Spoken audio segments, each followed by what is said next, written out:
조심해 이거. 적으면 저거 네. 맞습니다. 기도를 외우고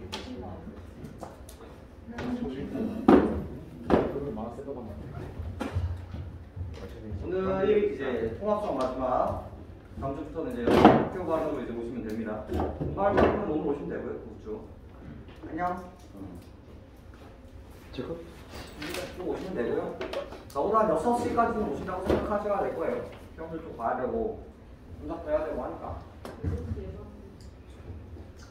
6시에 가라고? 많이 째주신데 어떨까요? 이거 먹으면 207라운드 네, 그거 보고 되게 웃겼는데 새학기 때 되면 친해지고 싶은 사람한테 받아서 많이 좀 먹을래? 그런다며요. 안 그래요. 안 그래요? 애들이 좋은데요. 너는 선택하는 쪽이 아니라 이제 선택을 받는 쪽이다. 제가 선택을 하죠.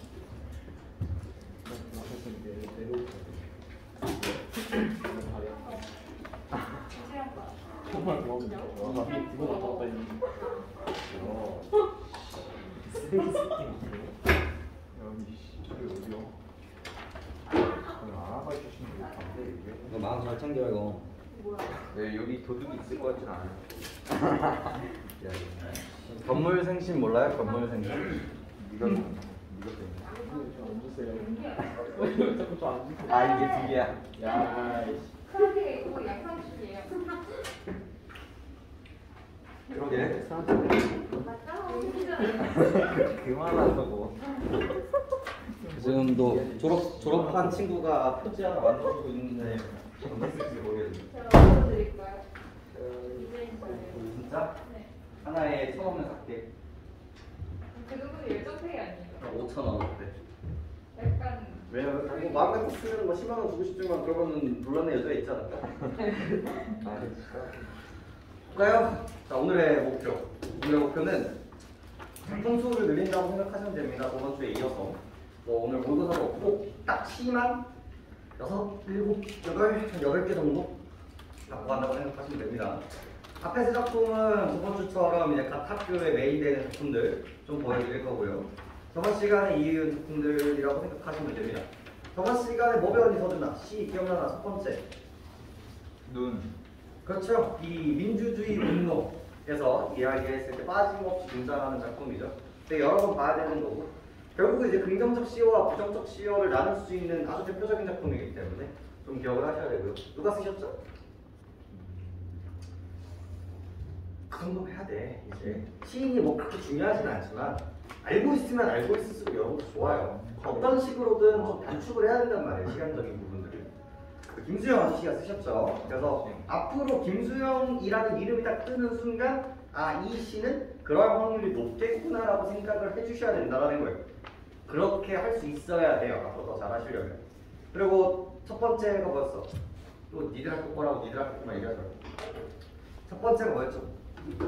귀촉도인가? 그래서 기촉도 뭐에 대한 이야기였죠? 귀촉도. 그렇죠?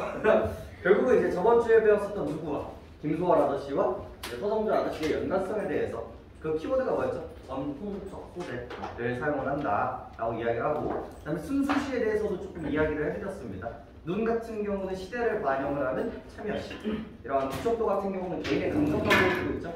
예쁘면 장땡이란 말이에요. 내 감정만 드러내면 장땡이기 때문에 얘를 이제 순수시 쪽으로 보여주는 이야기를 했었죠. 그 다음 두 번째 작품이 뭐였죠? 봄꽃. 뭐라고요? 봄. 예? 봄눈 오는 밤. 네, 그거는 사실 조금 애매한데 철저하게 표현법에 좀 초점을 두시면 되는데 실제로 여러분들 문제 풀어서 이제 오답률 보니까 그런 거 반응 못한단 말이야. 공감하는 구절들이 어딘지, 그죠? 이 소재, 이 눈이 상징하는 바가 뭔지 이런 것들을 조금 다양하게 접근할 수 있겠죠. 실제로 그냥 감정이잖아요. 그러니까 김수영 씨의 눈과 이 봄눈 오는 밤의 눈은 다르단 말이에요. 앞으로 여러분들이 계속 이 눈에 대한 소재들을 계속 이제 보게 될 거고, 그죠? 그런 생각들을 하면서 오늘도 작품을 조금 늘려봅시다. 자, 넘겨볼까요? 첫 번째 작품 뭡니까? 아, 이거 너의 프린트 좀 바꿔볼까? 어떻게 되어 있는지 잠깐만. 그렇게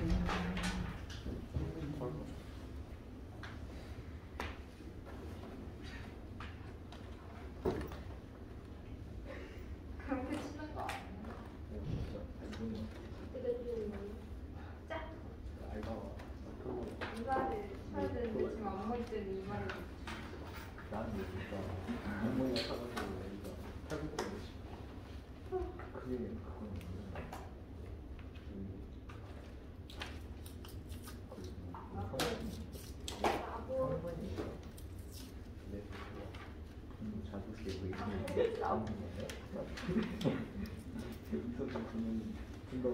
그건 석 시간이 되세요.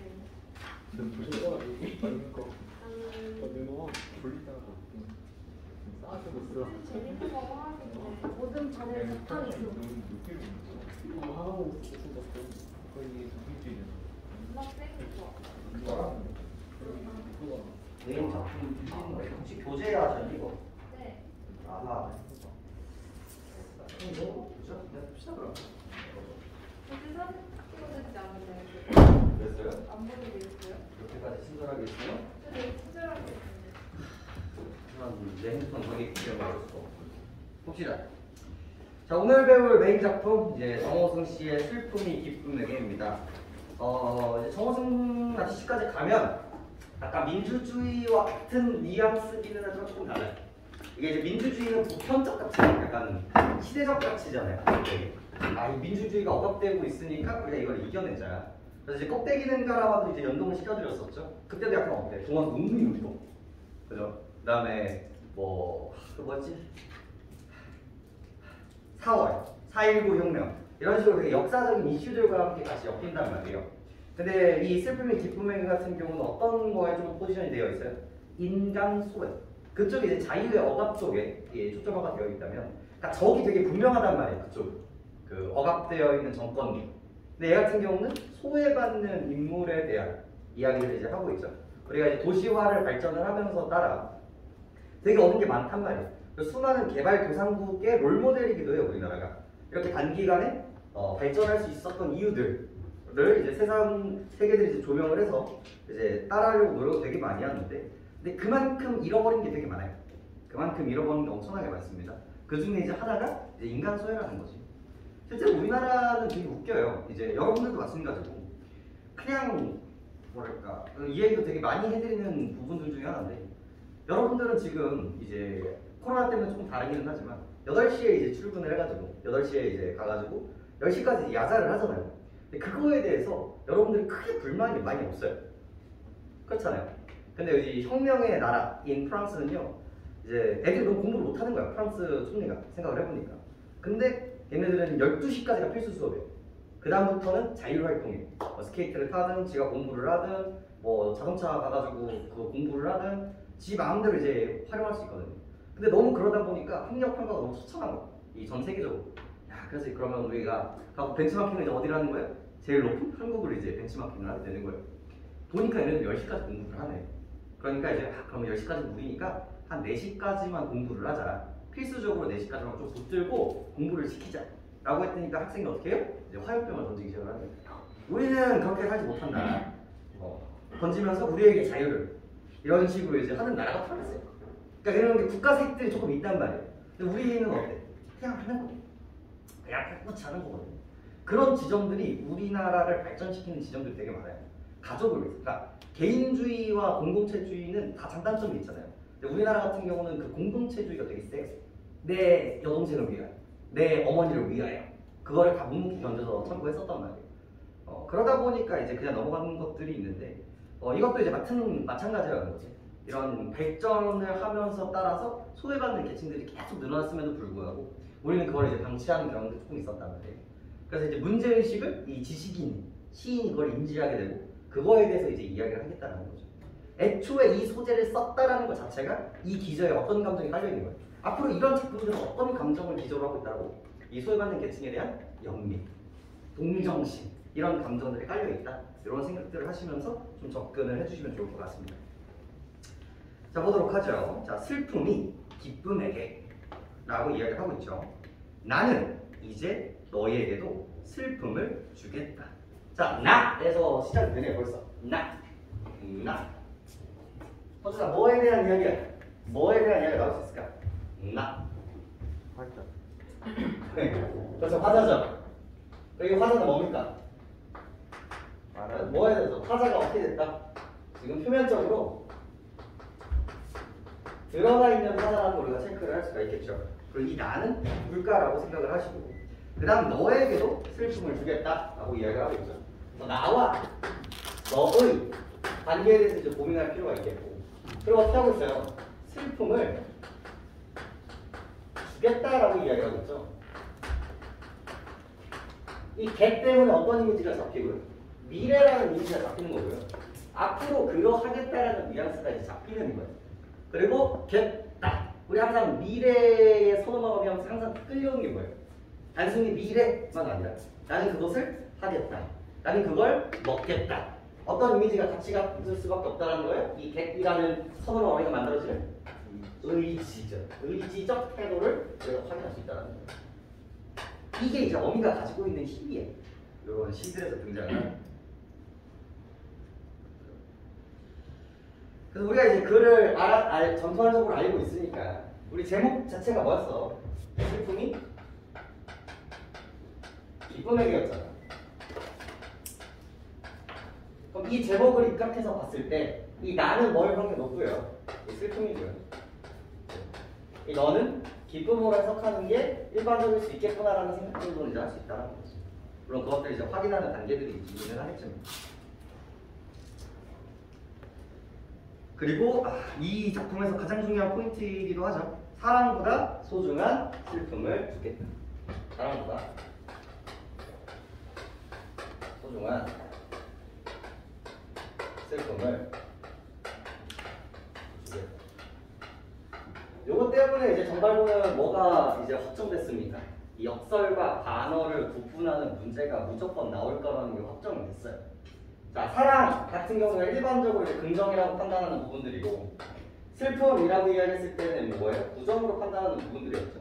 하지만 여기에 소중한이라는 긍정이라는 수식어를 붙임으로써 뭐가 만들어져요? 모순이 생겨버립니다. 이 상황을 뭐라고 부른다? 오늘의 포인트? 역설적 표현이라고 이야기를 한다는 거죠. 역설법이 됩니다. 이 같은 경우는. 자, 그러면서 이제 학교 프린트에서도 이제 같이 굴러가는 부분들인데, 제발 진짜 무조건 여러분들 3학년 마지막 수능까지 보고요. 실제로 여러분들 문제 푸시면서 저한테 첨삭하시면서 계속 얘기했죠.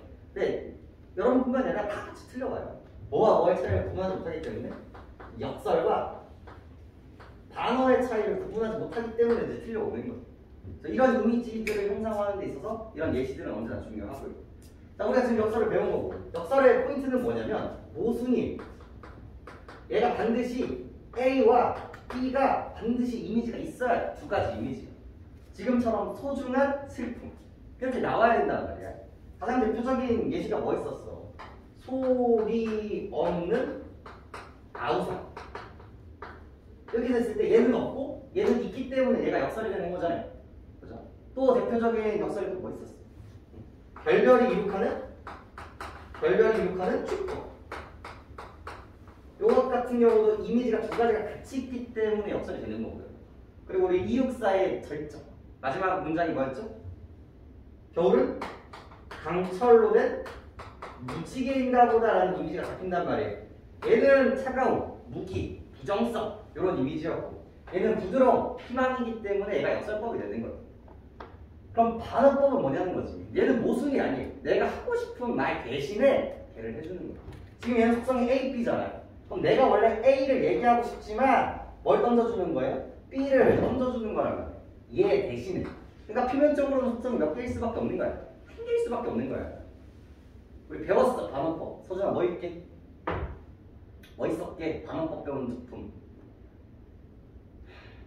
잊었노라. 그렇지, 잊었노라. 잊었어, 안 잊었어? 안 잊었죠. 그래서 얘만 있는 거야. 무정만 있는 거란 말이야.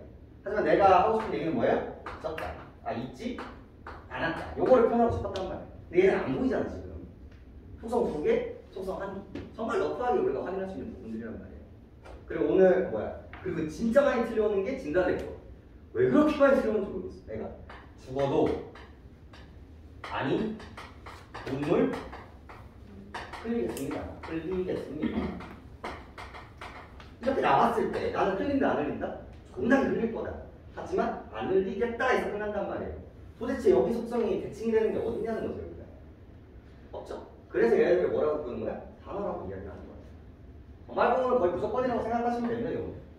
이 작품이 등장하는 순간, 이 작품이 등장하는 순간. 그 다음, 그래서 사랑보다 소중한 슬픔을 주겠다. 그래서 뭐뭐를 주겠다. 뭐뭐를 주겠다. 요 구절이 지금 반복되고 있다는 걸 우리가 확인할 수 있죠. 요 구절이. 그래서 자연스럽게 뭐 첫 번째로 잡아볼까? 첫 번째로 거슬리는 역설법. 두 번째로 이제 잡히는 게 대구법. 시와의 반복, 요거는 그냥 넘어갑니다. 그리고 요거 자연스럽게 잡히는 게 어미의 반복. 그럼 반복적인 어미들은 이 작품 같은 경우는 뭘 확인해준다? 이 사람의 의지를 강조하는 역할을 한다. 이것까지만 좀 챙겨주시죠.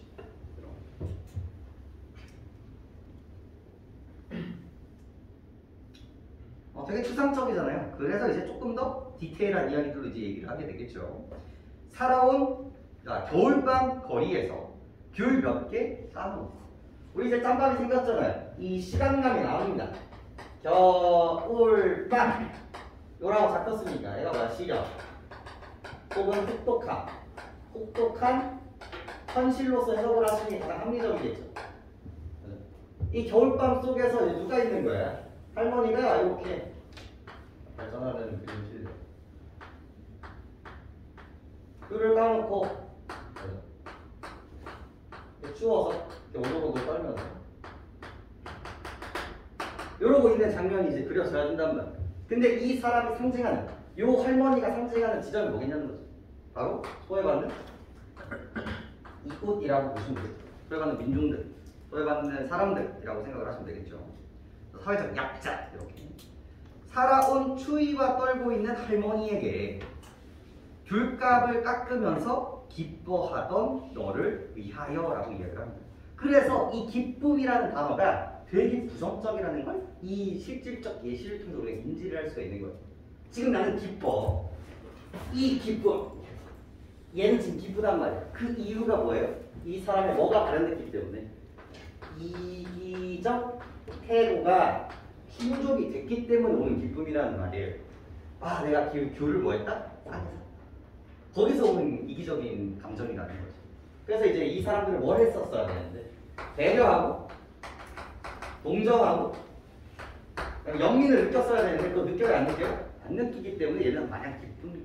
그래서 이 작품에서 기쁨은 되게 부정적인 거고, 그러면 이 슬픔이 뭐에게 슬픔을 주겠다라고 이야기를 했었잖아요. 그때 이 슬픔은 뭘 형상한다고 보시면 돼요? 바로 이 부분이라고 생각하시면 돼요. 네가 기쁜 이유는 이게 없기 때문에 내가 요거를 줄게. 귤값을 깎으면서 기뻐하는 너를 위하여 나는 슬픔에 평등한 얼굴을 보여주겠다. 그럼 여기서 왜 평등한이라는 수식이 붙었을까요? 그 옆에 우리 쭉 빼볼까요? 슬픔의 평등한 의미는, 그래서 이제 날개 부분에 있죠. 이 시에서 슬픔은 단순히 슬픈 마음이나 느낌을 나타내는 말이 아니라 우리 사회의 약자들에 대한 관심과 애정을 의미하게 됩니다. 그렇다면 슬픔이 평등을 갖고 있다는 것은 무엇을 의미할까요? 이는 사회적 약자를 자신과 평등한 존재로 바라본다는 뜻이죠. 즉 슬픔은 소외된 이웃을 평등한 존재로 바라보기 때문에 뭐라고 묻는다? 평등한 얼굴이라는 수식어를 갖게 된다는 거죠. 그래서 여기서의 평등한, 이런 것들도 다 이제 기저에 약간 복지의 그런 이미지들이 깔려 있다는 거예요. 이 사람이 이렇게 소외받는 것들은 평등하지 않다고 보는 거죠. 그리고 이 사람들한테 줄 수 있는 감정들도 전부 다 너나 나나 평등한 감정일 수 있다. 이런 식의 이야기로도 확장할 수가 있는 거예요. 이런 거. 그 다음,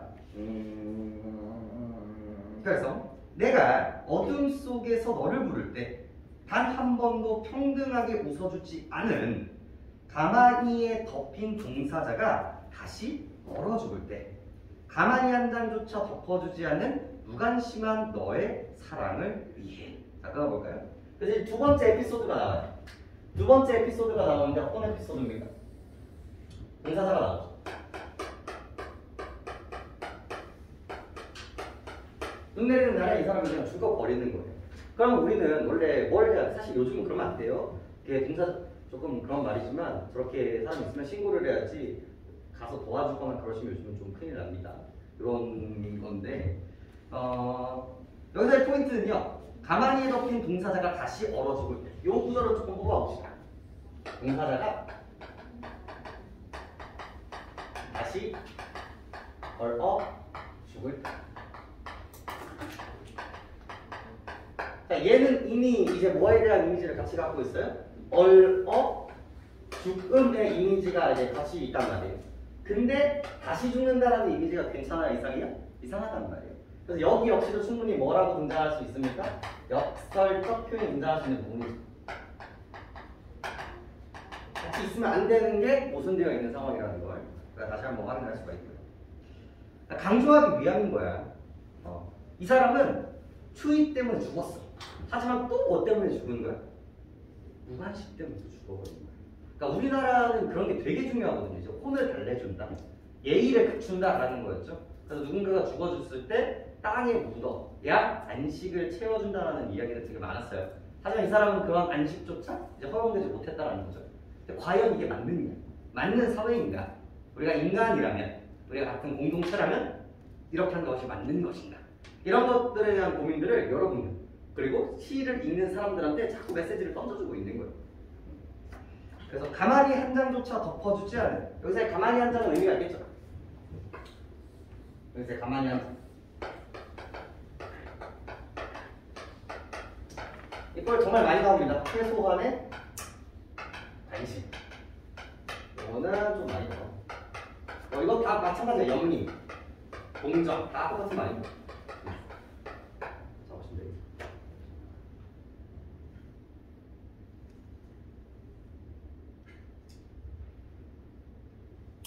무관심한 너의 사랑을 위해, 흘릴 줄 모르는 너의 눈물을 위해. 그래서 결국은 이 기쁨, 이 기쁨에는 어떤 태도를 갖고 있다는 걸 확인할 수 있어요. 결국은 포인트는 뭐야? 타인에 대한 공감, 능력, 결혈하는 거예요. 이것 때문에 이제 일어나는 부분들이라는 거지. 그래서 눈물을 흘려주지 않고, 그래서 무관심한 부분이라는 거죠. 이기심, 무관심함, 이런 키워드들이 이제 꼽혀져야 됩니다. 그래서 요게 이제 저번에 배웠었던 봄눈 오는 날과 조금 연결될 수 있죠. 거기서는 내가 눈의 마음에 뭐하고 있어요? 공감하고 있단 말이에요. 근데 여기서의 너는 이런 상황에 대해서 공감하지 못한다. 이런 라인들을 좀 챙겨가실 필요가 있겠네요. 자, 그래서 나는 이제 너에게도 뭘 주겠다? 기다림을 주겠다. 그래서 이 슬픔이 또 이제 뭐로 확장되고 있는 것을 보여요? 기다림으로 또 확장되고 있는 걸 보이죠. 그럼 왜 이 사람은 또 기다림이라는 이야기를 쓰고 있는 걸까요? 왜 또 기다림? 이 세상에 내리던 한방 눈을 멈추게.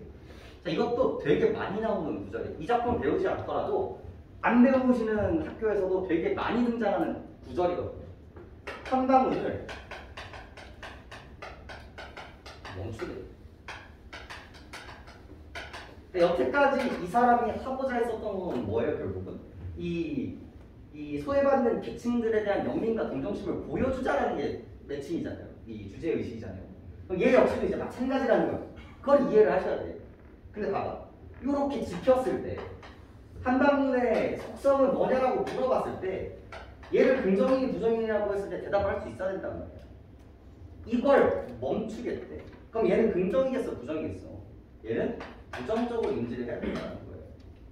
이런 게 어려워요. 일반적으로 한방눈이라는 건 뭐예요?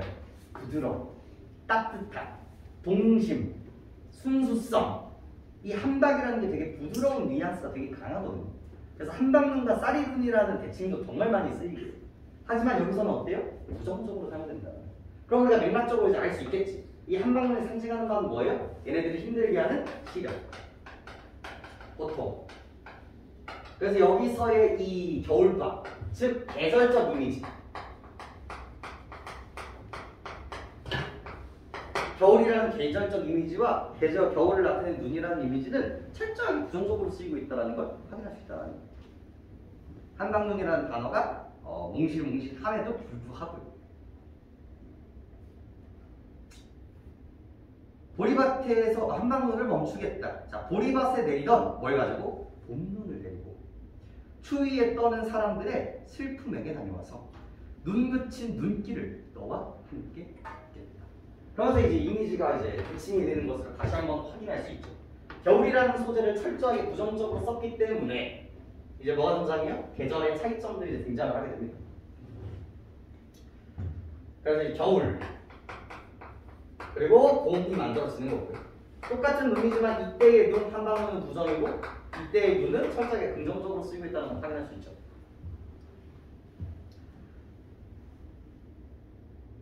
그리고 마지막 여기 벽좀 치시면 됩니다. 눈 그친 눈길을 너와 함께 걷겠다. 요거에서 이어지죠? 눈 그친 그 길을 너와 함께 걷겠다. 포인트잖아요. 자, 여기에서 의지 다시 한번 보시면 되고요. 자, 눈 그친 그 길이니까 이거 좋은 길이겠어? 나쁜 그 길이겠어? 좋은 길이 되는 거겠죠. 이상적, 이상향 이 되겠고 남을 연민할 수 있는 그런 사회를 상징하게 되겠고 여기서 강조하고 싶은 단어는 뭐겠습니까? 바로 이 함께라는 단어입니다. 이 글의 본질이기도 해요. 이 글의 본질. 그래서 이 새끼, 쓰레기 새끼네 하고 포기하는 것이 아니라 너와 같이 가겠다라는 거예요. 이런 단어를 통해서 뭘 확인할 수 있어요? 여기서도 공동체 의식을 다시 한번 확인할 수 있는 거예요. 나만 하는 게 아니라 너만 하는 게 아니라 뭐다? 다 같이 한다. 그래서 이런 행동 변화의 촉구를 이런 식으로 이제 요구하고 있다. 그렇게 생각해 주시면 됩니다. 너와 함께 갖겠다.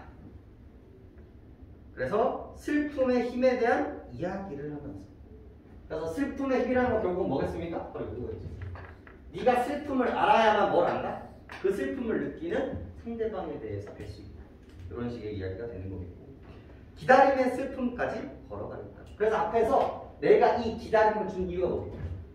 이 기다림을 준 이유가 뭐겠어? 이 기다림은 결국 내가 하는 거야. 결국은 이 기쁨밖에 모르는 얘가 뭐를 이해할 때까지 이 슬픔을 이해할 때까지 나는 어떻게 하겠다? 기다리고 그리고 그게 만났을 때 너와 함께 걸어가겠다. 이런 의지를 보여주고 있는 부분이라고 생각합니다. 그래서 왜 이제 슬픔이 기다림으로 바뀌는가? 뭐 똑같은 거라고 보셔도 돼요.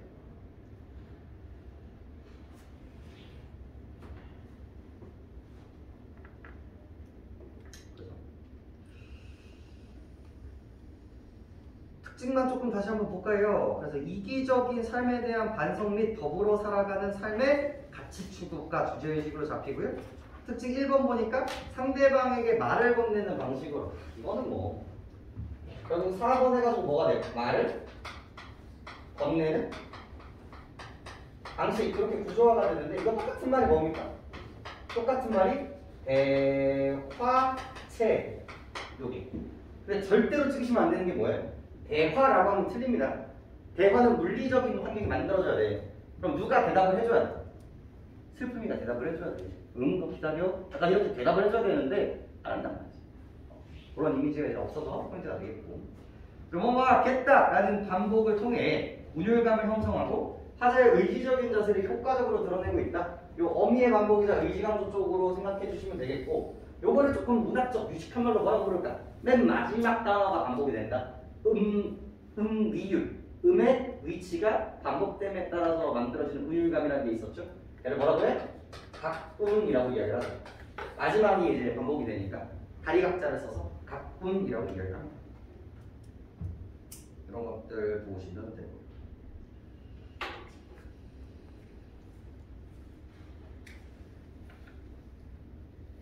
그래서 여러분 정말고 프린트가 옆에 있는 거 거의 유사해요. 선생님이 참고하시는 자료니까 완전히 똑같으니까 꼭 작은 글씨를 꼼꼼히 다 읽어보시기 바래요.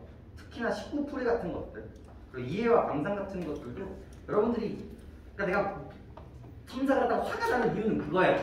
이 구절이 이걸 의미한다라고 적혀 있는데 나는 그런 거 모릅니다 하면서 그냥 찍어오는 문제들이 너무 많아요. 읽어보고 아 이게 이런 의미구나 라고 납득하시고 이제 문제로 좀 접근해 주시길 바래요. 실제로 여러분 학교 프린트에도 대화와 대화체를 구분하고 있기 때문에 충분히 나올 수 있는 포인트라는 거 다시 한번 강조드립니다. 이렇게 보시면 될 것 같고 남겨볼까요?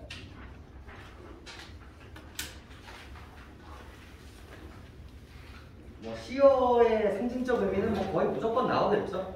어둠은 고통스럽고 소외받은 삶, 가만히 앉아는 최소한의 관심과 인정, 눈물은 타인에 대한 사랑과 연민과 배려, 기다림은 후회된 이웃의 아픔에 공감할 수 있는 시간, 진정한 사랑을 알기 위한 시간, 한방로는 풍요와 기쁨. 그래서 봐봐, 가진 자들이 누리는 풍요와 기쁨이란 말이야. 풍요와 기쁨이라는 단어에 꽂혀서 이거 긍정이라고 해석하시면 안 됩니다. 안 됐죠? 가진 자들 거니까요. 그리고 소외받는 이들의 삶을 더 고통스럽게 하는 부분이기 때문에 포인트를 줄 수가 있겠고요. 이거는 그리고 좀 여쭤봐야 되는 부분들이 뭐냐면 이 작품을 전반적으로 충분히 뭐로 볼 수 있을까요? 의인법으로 충분히 볼 수 있습니다. 얘네들 충분히 볼 수 있어요. 이 슬픈 이를 어떻게 한 거야? 인간처럼 표현을 한 거란 말이야. 얘가 말을 건네는 부분들이니까. 근데 여기서는 조금 논란의 여지가 있는 부분들이라서요. 선생님들한테 한번 꼭 여쭤보세요. 이거 의인법으로 봐도 될까요? 그래서 어떤 문제는 있다고 하고 또 어떤 문제는 없다라고 얘기를 해. 내신에서 이제 어쩔 수 없고 수능은 애매하면 안 돼. 네, 아마 여기서의 포인트는 대화, 라는 게 되게 중요한 포인트인데 이걸 이제 인간으로 해서 만든 것인가 아니면 그냥 추상적으로 그냥 넘어가는 것인가에 대한 논의예요. 그런 것들은 이제 조금 선생님과 함께 정돈을 할 필요가 있을 것 같아요. 됐죠? 그 다음에 3번 문제에서 안도현의 연탄 한 장 정도는 알고 있어야겠죠?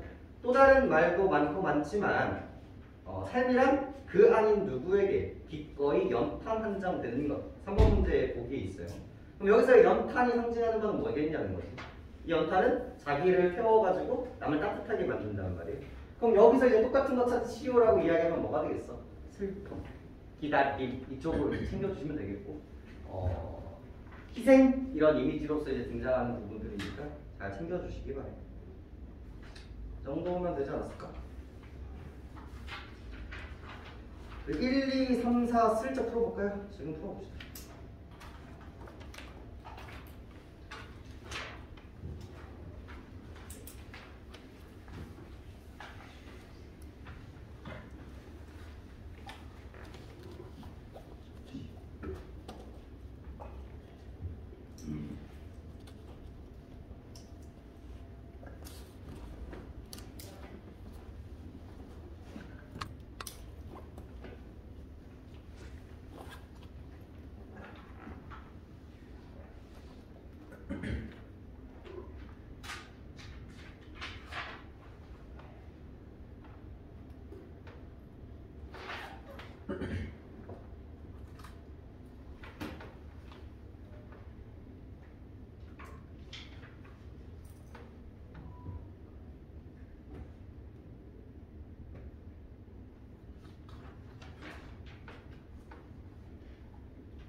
예. 됐죠? 이거 주세요.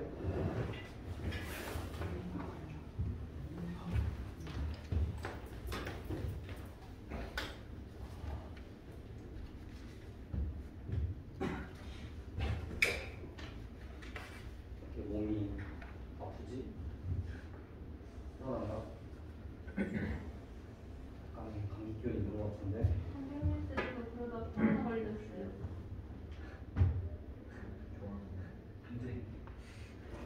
안돼. 아프고 내심이란 말이야. 아닌가? 아플 거면 지금 아픈 게 맞나? 지금 아프고 자가격리 풀리는 게 맞나? 아씨 미치겠네. 나 이미 걸린 거 같아. 걸렸었던 거 같아. 왜 이렇게 좋아해? 코로나 걸린 걸 좋아한다고? 선생님이 걸려서 좋대요. 저런 놈을 해결하는 게 같이 보이네.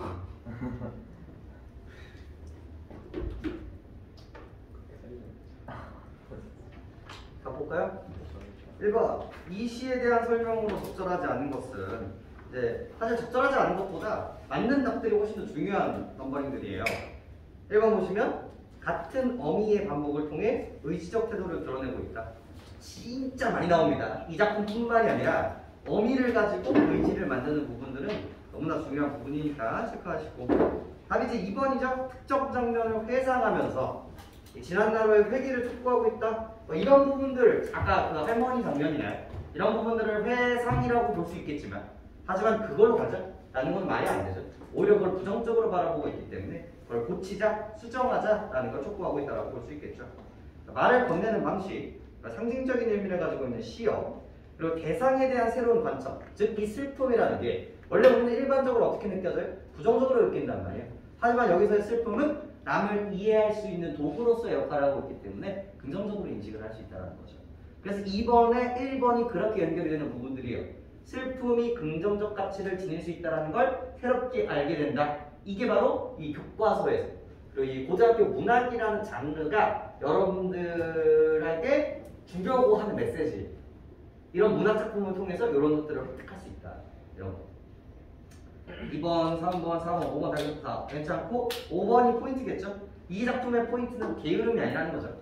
남에 대한 관심, 동정심이 부족하지 않았나? 이런 것들을 이제 생각하실 필요가 있겠고, 3번의 답은 5번, 크게 얘기하지 않을 거고요. 4번은 거의 무조건 나온다고 생각하시면 됩니다.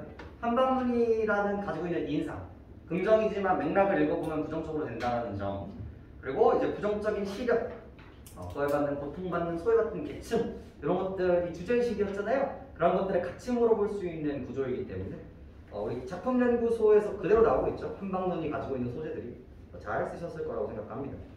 자, 이 작품이랑 이제 연결해서 보실 만한 작품이 그 옆에 우리가 눈발이라면 이라는 작품 보겠습니다. 쉬운 작품이에요. 근데 모르면 안 되기 때문에 이번 기회에 다시 한번 잡고 갑니다. 1학년 때도 많이 보셨을 거고 중학교 때도 종종 등장하는 작품입니다. 가볍게 보죠. 우리가 눈말이라면 가정법을 기반으로 이야기를 하고 있죠. 허공에서 쭈삣쭈삣 흩날리는 진눈깨비는 되지 말자. 자, 여기서 강조드리고 싶은 부분은 뭘까요? 되지 말자. 뭐뭐하지 말자. 그리고 뭐야? 청유형 문장, 그리고 명령형 문장. 어미들은 의지적 태도를 보여주고 있다. 이 시나 다 의지의 이미지를 만들어준다는 거야. 제발 의지적 태도 좀 틀리지 마세요. 의지는 진짜 중요합니다. 태도들은. 그래서 이제 진눈깨비, 우리가 눈발이라면 뭐는 되고 싶지 않다는 거예요. 진눈깨비는 똑같은 눈이지만 되지 말자라고 했으니까 부정적인 시연하는 거로 확인할 수 있죠. 세상 바람 불고 춥고 어둡다 해도 스탠스가 완전히 똑같단 말이야. 겨울밤, 눈 내리는 밤 다 똑같고, 사람이 사는 마을 가장 낮은 곳으로 따뜻한 한방눈이 되어내자. 그래서 포인트는 대칭이죠. 되어내자라고 했으니까 긍정이고요. 그래서 이 작품이랑 같이 연결되는 이유를 아시겠죠? 전 작품에서는 부정, 여기서는 철저하게 긍정적으로 쓰고 있는 시어입니다. 오히려 얘가 이제 뭐가 돼요? 이 소외받는 계층에 대한 연민과 동정, 아까 전에 얘기했었던 그 슬픔이라는 키워드로서 이제 등장을 하게 되는 거예요. 그래서 보기로 진짜 많이 나와요. 슬픔 동그라미 쳐놓고 여기 이 시 준 다음에 똑같은 거 다 써라 라고 하면 한방눈 쓰는 거예요. 여기서 이 한방눈의 수식어 중에 하나가 뭐예요? 가장 낮은 곳으로.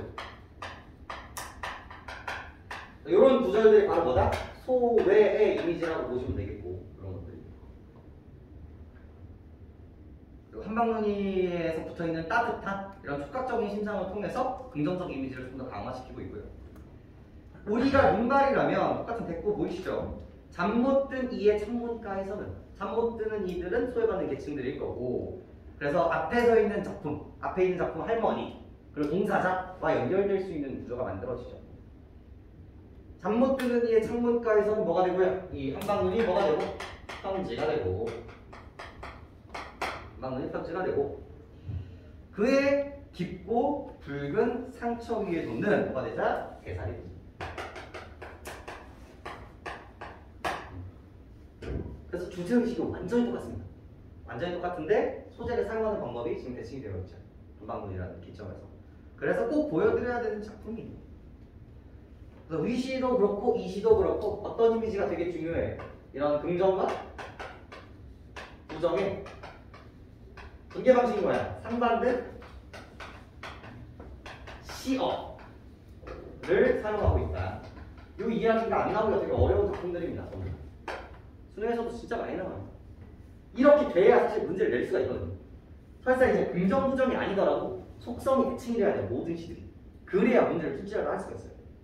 이 사람의 행동이 좋은 건지 나쁜 건지, 그러니까 이 사람의 행동이 인식이 있는 건지 없는 건지, 이 사람의 행동이 이 사람을 위한 건지 전 사람을 위한 건지, 이 사람의 행동과 감정이 과거 건지 현재 건지 이렇게 대칭을 만드는 작업이라고 생각하시면 됩니다. 이 해석을 한다는. 그래서 2학년 문학에서 이런 작품들을 배우는 거예요. 이런 작품들. 그 얘기들을 하기 위해서. 됐죠? 현장 넘겨보시면은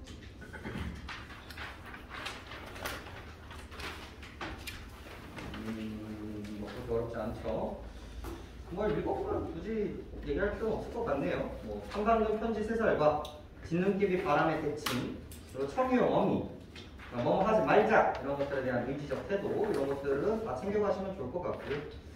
그리고 이제 문제 풀어보시면 될 것 같은데 우리 11번 가볼까요? 11번.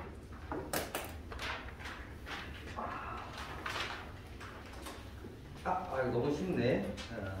이런 문제가 이제 메인으로 이제 등장을 하게 될 겁니다. 너무 쉽네. 틀리면 가만두지 않을 거예요.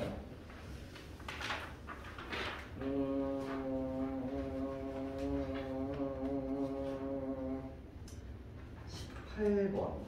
18번 한번 풀어봅시다. 18번.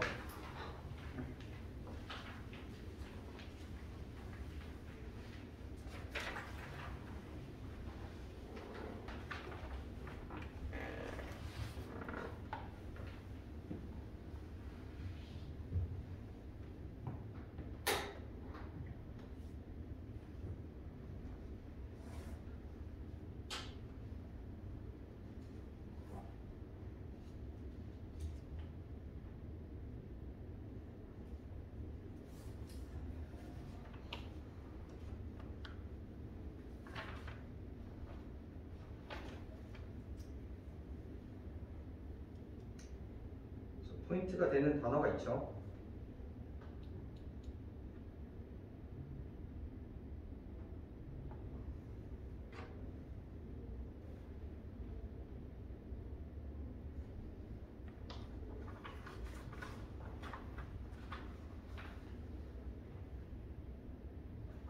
몇 번입니까? 2번이 되겠죠. 포인트가 되는 부분은 뭐예요? 가족을 품고 이웃을 품고 그게 줄임살에 이제 되어 있다고 얘기를 하고 있죠.